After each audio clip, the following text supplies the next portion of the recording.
Hey guys. I guess I just wanted to follow up with y'all and kind of let y'all know what is going on. I've had a lot of people message me, and I really appreciate all of y'all's concerns and messages. Thank you so much for caring. It's just a lot for me to respond and reply to everybody, as well as talk on the phone with everybody. Right now, I'm just trying to regain my energy and trying to spend time with my children. If you do see me online or anything like that and I don't respond, I'm sorry too. A lot of the times I'm just scrolling through Facebook, TikTok, whatever, but I'm not really talking to people.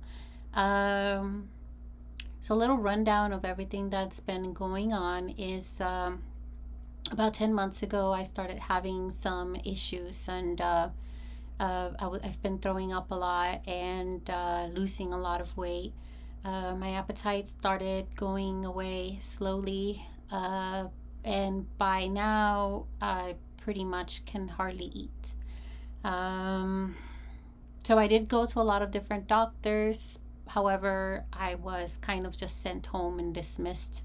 So I went to the ER about a month and a half ago, and I stayed there for a good while. I've actually been in and out of the hospital for the last month and a half, and it's been a very challenging thing as we still don't know what is happening. We still don't know what is going on. All we know is that I have possibly an autoimmune disorder, maybe a genetic condition that is causing all of these things. We do have reason to believe that the hysterectomy that I've had in back in 2017 is not an isolated issue, and it might be connected to a lot of issues that I've had throughout my childhood. So we are looking into it, and we're trying our best to figure out what is happening. But as for now, I am diagnosed with gastroparesis, and it is a more severe type. So I've had to do a lot of lifestyle changes. I have not gotten really much relief. I haven't really gotten any relief, as I need to do a surgery, but we don't know exactly what surgery I will need as of yet. We do know that, like I said, I do have a gastroparesis, which means that my stomach is partially paralyzed. And we do know as well that I am not anatomically correct. What that means is, you know, I kind of knew this already. I was told I couldn't have kids when I was younger because my cervix was like hidden and it was in a different spot than most women have it. However, I thought that was the only issue that I had. But after looking into all of my organs and all of the tests that I've gone through, pretty much I am just not anatomically correct.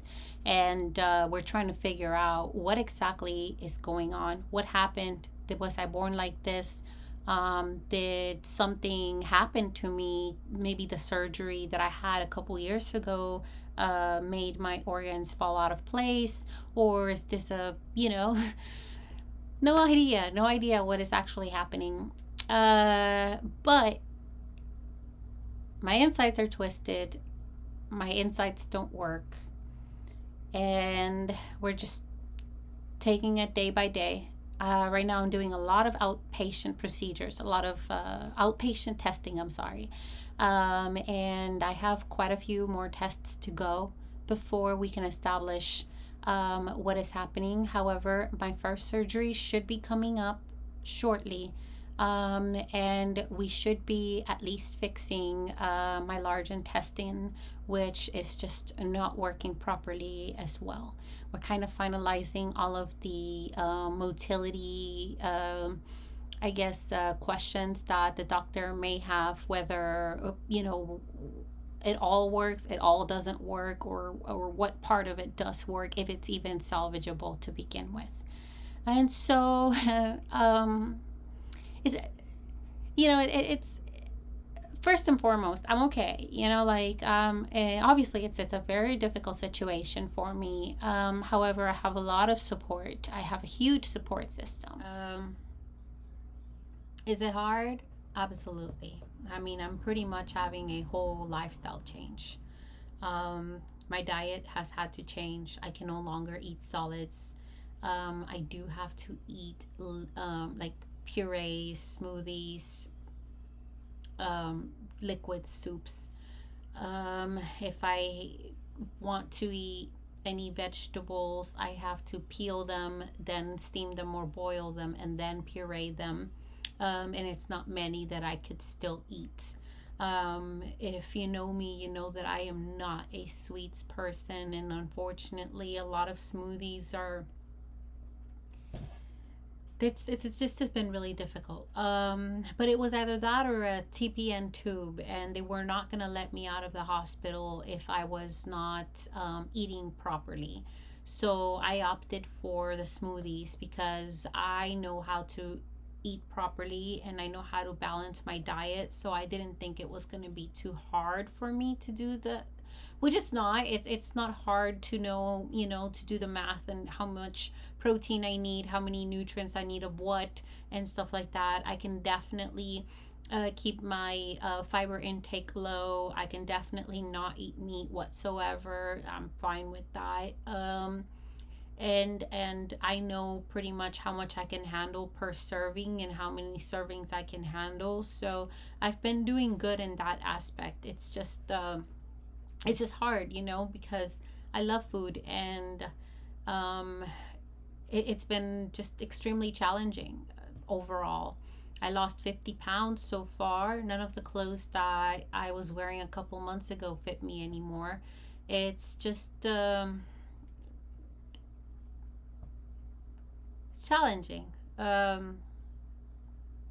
But such is life. Like I said, I'm okay. I have an amazing support system.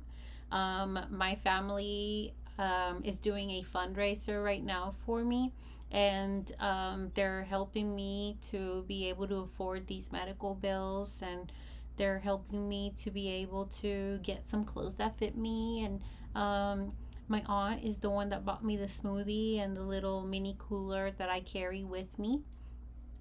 And everyone's helping, everyone's doing so amazing to try to be there for me. It's just, I'm really grateful. I'm grateful for all of you, everyone who's checked up on me, everyone who's called me, everyone who's been there for me. I appreciate it so much. It really does mean a lot to me. So I decided to make this into a YouTube video because I do think that it's important to represent. I don't see many people who talk about gastrointestinal issues and that matter. Um, it's, I mean, nobody really wants to talk about regurgitating and, stool size nor texture and all of those things. I know that it's a huge, like, especially for women to talk about these kind of issues. However, we shouldn't feel alone, and we shouldn't feel like there's nobody out there who understands what we're going through. Or also learn that you need to advocate for yourself. If one doctor pushes you away, there's going to be other doctors who are going to take you seriously. If you believe that there's something wrong with you, then there's something wrong with you. Keep going, keep fighting for you. Don't give up. If you give up on you, no one else is going to push for you because nobody else feels how you feel. Nobody else knows what you're going through besides you. Um, don't get discouraged if people call you a hypochondriac. Don't get discouraged if doctors don't believe you.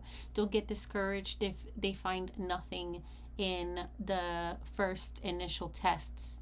You know how many times everything came out normal?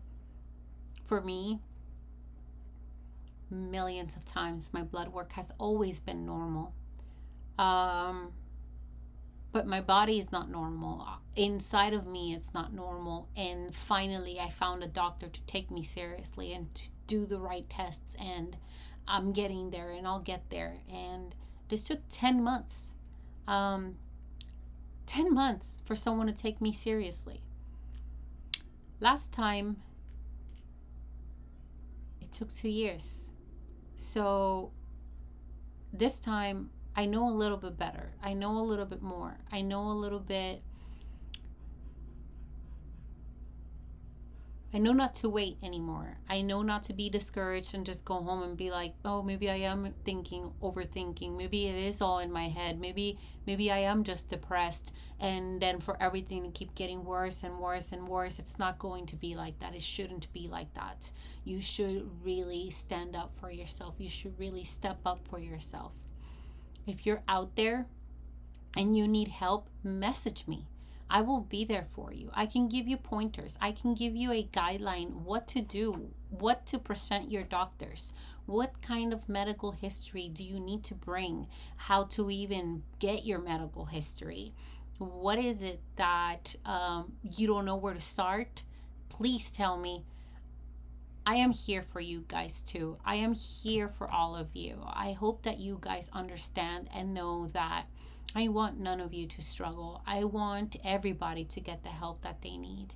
And if I can help one person, this page makes it worth it. So I think that's it for today. I'm going to leave you guys with this. Please like and subscribe, follow, put your notifications on. Keep sharing, keep sharing, keep sharing. If you guys want me to post about anything in particular, maybe even my endometriosis or any other struggles that I've gone through that you guys want a little bit more details on, I'll be more than happy to do that too. Please be checking in my page for any tags from my family if you guys do wish to help. If you don't, like I said, that's perfectly fine. I understand that right now everybody's going through financial stuff, and it's totally understandable. Just share my page and share my story so that way I can be heard, and that's all I'm asking. Peace. Have a great day.